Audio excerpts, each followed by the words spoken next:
What do you think is the most important job in the world? Most important job.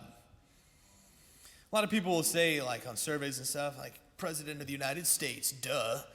Okay, another common answer these days is CEO of some of these major corporations. Like, I don't know if you knew this, but if Amazon fell apart, that would hurt us pretty bad. So some people think, oh, CEO of Amazon, something like that. What really struck me during the pandemic, though, is how we discovered all of these very important jobs that we didn't think were so important. And then overnight we discovered, man, that is an important job. For example, my favorite example is, of course, how very quickly all of us discovered how much we love people at toilet paper factories.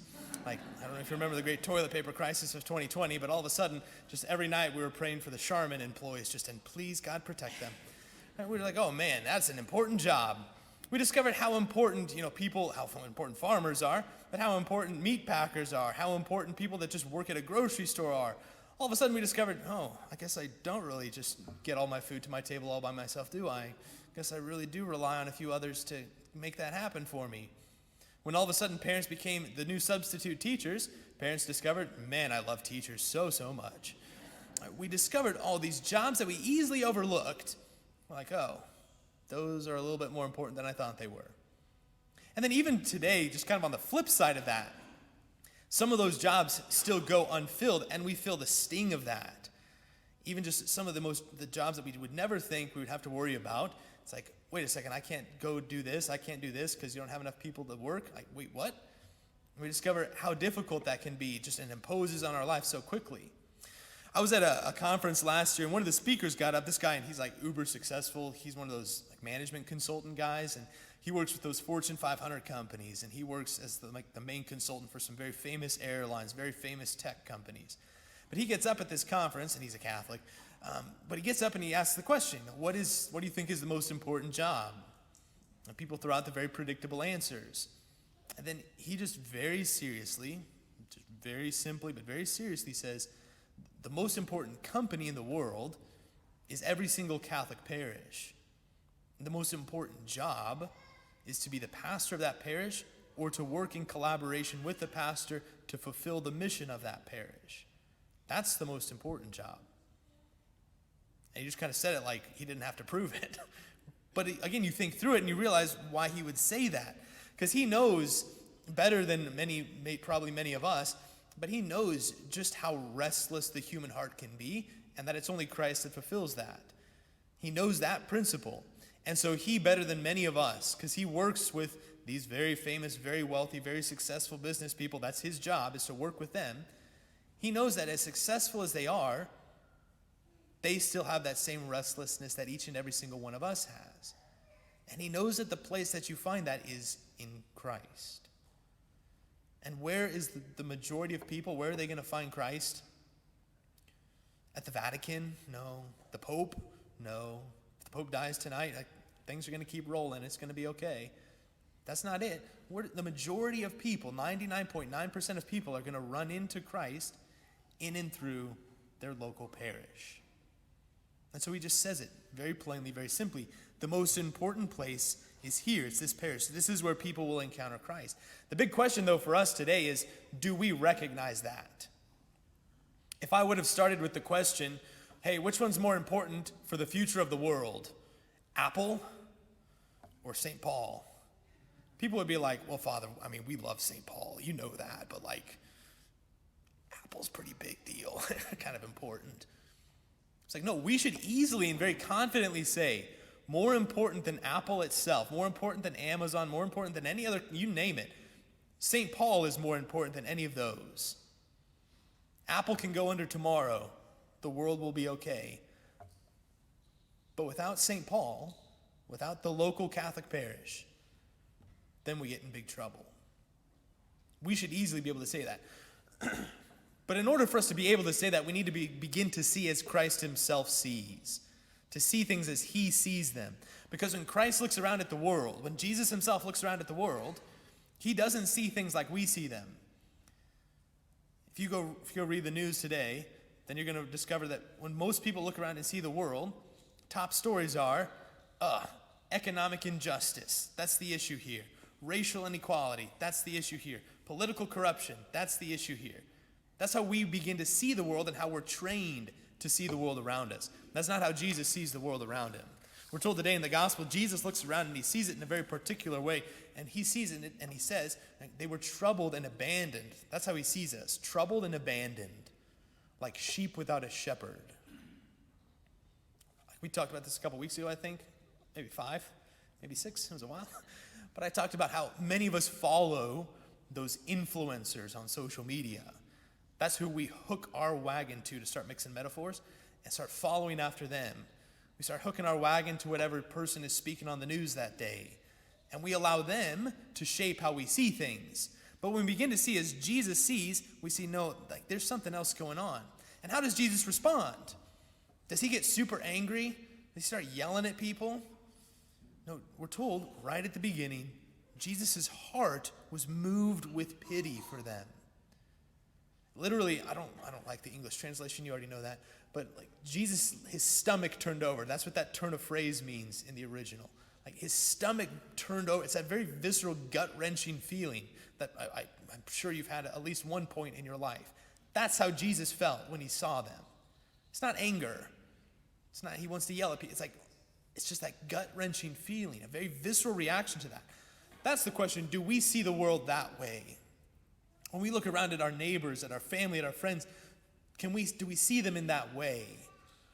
Or do we just say, Bob, if he only could get his life together and hold down a job, he'd be so much better off? Yeah, maybe. But do we see Bob and say, Bob's like a guy without a shepherd. He needs Christ. And it just tears me apart that he doesn't have him. That's how we need to begin to see the world. And I've shared those numbers with you a few weeks ago. Like we baptized so many kids here, and the next time I see them is their first communion. We give so many kids their first communion here. The next time I see them is their confirmation. So many kids get confirmed. Just this year, so many kids got confirmed. How many of them still go to Mass? Less than a third. So many kids in PSR. How many go to Mass? Less than a quarter. Right? It doesn't make me angry. I don't call up parents and start yelling at them. It just, it makes my stomach turn. It's that very visceral reaction. Like, they're so close. They're so close. And yet still, they choose these other things over God himself. They go after these fleeting things that, yeah, they're fun. They make you happy for a little bit. That's great. But like that rest for their restless heart that God wants to give them, they just leave that on the side of the road. And that's what makes my stomach turn. It's like, oh, so close. You're so close. They're sheep without a shepherd. They're troubled and they've been abandoned. So the issue then, what does Jesus say the issue is? Oh, the world around us is going to heck. That's what Jesus said. No. Jesus says the harvest is abundant. In other words, there's people just chomping at the bit. And they're looking in all the wrong places for that rest, for their restless heart. So the harvest is abundant. What's the problem? The laborers are few. There's plenty of people out there. The problem is that the laborers, Jesus says, are few. Typically when we hear this passage, and this is usually the passage they use when we need to drum up vocations to the priesthood, just like, the laborers are few, boys, come on, join the team. That's true, we can always use some more priests. How long has this parish been around? Close to 100 years. You're welcome. Okay, close to 100 years. How many priests has this parish kicked out? 1. Father Michael Shem, champion himself. And we should have had 6 to 10 by now. So yeah, we still need to pray for priestly vocations, especially from our parish. Okay, great. But that's not what Jesus is talking about. Jesus wasn't talking about that. Jesus was saying, no, the laborers are much more than the priests. We talked about that last week.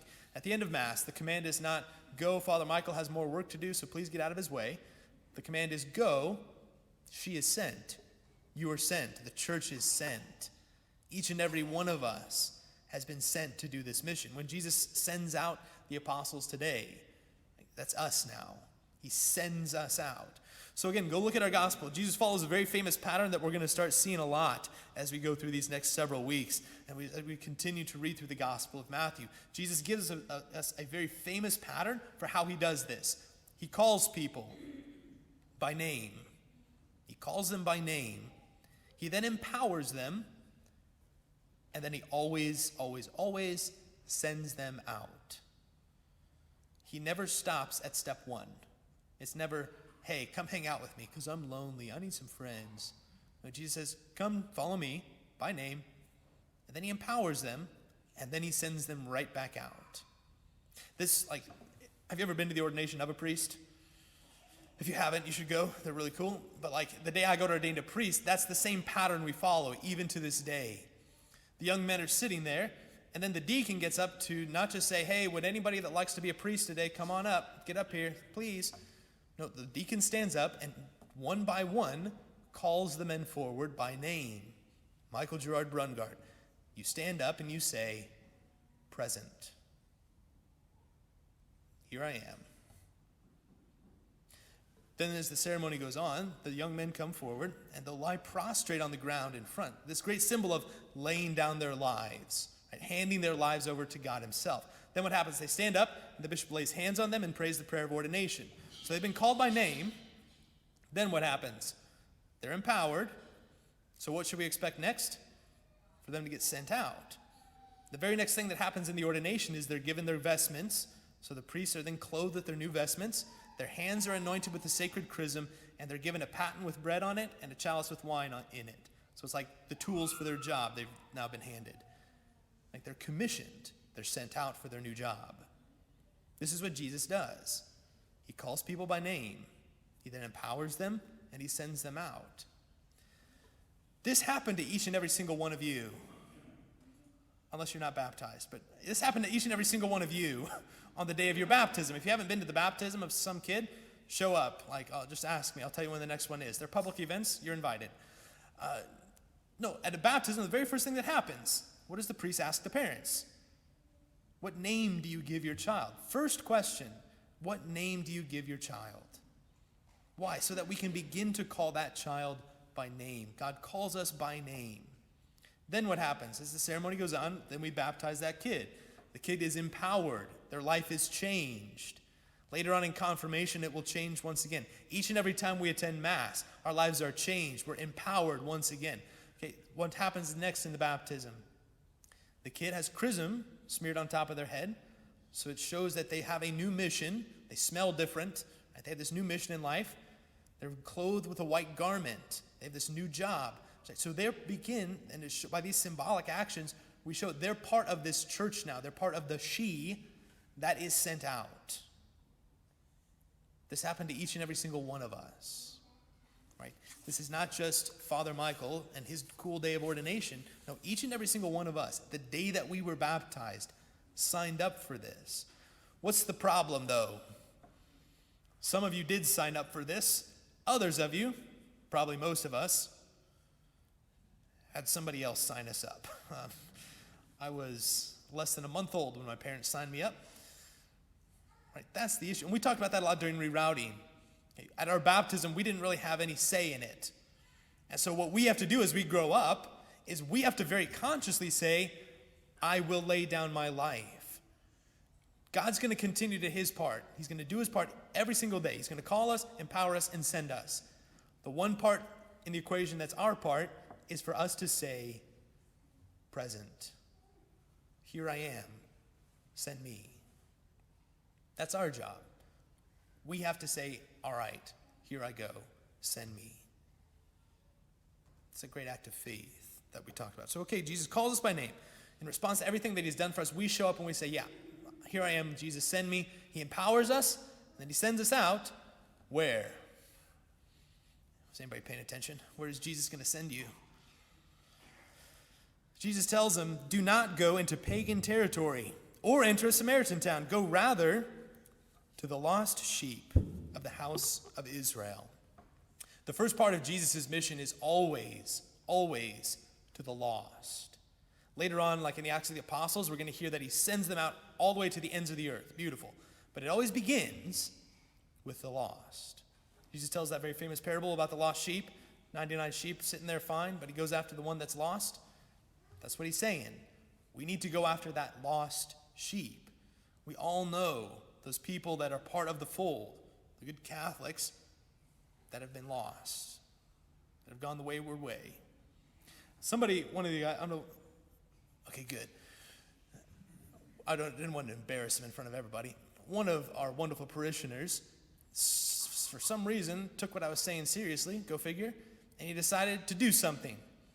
He invited himself over to one of his neighbor's houses, to his neighbor that had been a Catholic pretty much his whole life, but hadn't been to church in over 20 years. Just invited himself over, just chatting about life, work, family, kids, grandkids, and then asked him, you don't go to church anymore. What happened? And they just talk about it. And at the end of their conversation, he simply invites him and says, it would be great to see you in church again. If you want me to go with you, I'll go with you, but it'd be great to see you in church again. That guy has started going back to church now. Why? Because of Father Michael? Nope. Because one person took their mission seriously after Mass. When I said go, they said, I better go. And they went out and found that lost sheep. That's what each and every single one of us are called to do. I said that last week. Our mission is to invite one back. Simply to go out. Ask the Lord, just in prayer, like during this Mass. Ask God to give you a name. Trust me, that's a scary prayer to pray because He'll place a name on your heart. And then just ask for the wisdom, the courage, the boldness to go. Harvest is abundant. Laborers are few. Another way is simply just getting involved in the ministries of the parish. Sometimes we underestimate how important those are. Terry does a beautiful job reading. She can read every Sunday. But we need more people to read. We need more people to be the ushers. We need more people to take care of the sacrament. We all know Nancy. Nancy got sick during, sorry, I don't want to blame it. The HIPAA violation, sorry. But she was a little under the weather during the Triduum. We almost died, right? Because our head sacristan wasn't around to show us what to do. We're all liabilities to ourselves when we don't have other people to help us in this ministry. Teachers for the kids, very short on teachers right now, you name it. We think that things just kind of run by themselves, but no, they run because we step up to the plate and make those things happen. It's when we take our job seriously, when we take seriously that Jesus calls us and empowers us and sends us to do these things. That's when those things get done. The point is that, right? The harvest is abundant, but the laborers are few. Everything we do at this parish is to offer everyone in our community that life-changing encounter with Christ. It can be from some of the smallest of things. Another one of my favorite examples is funeral dinners. So many people underestimate how important that is. But how appreciative the family is each and every time that there's just that simple meal after a funeral. That's a huge act of evangelization, of hospitality, and of love. Something even as simple as that goes so far. But that's on us to say, I will step up and do that. Harvest is abundant. Laborers are few. It can't just be the Father Michael show. Each and every single one of us is called to this mission as well. It's not just about trying to maintain buildings, none of that. No, it's about seeing our community in the same way that Jesus sees it. Knowing that it needs shepherds, knowing that it needs Christ Himself. It's about us recognizing that the Lord's called us by name, that He empowers us, that He sends us, and recognizing that that job that He gives to us, that's the most important job in the world. He asks us to step up to the plate to that, to take up that mission, that job that He calls each one of us to.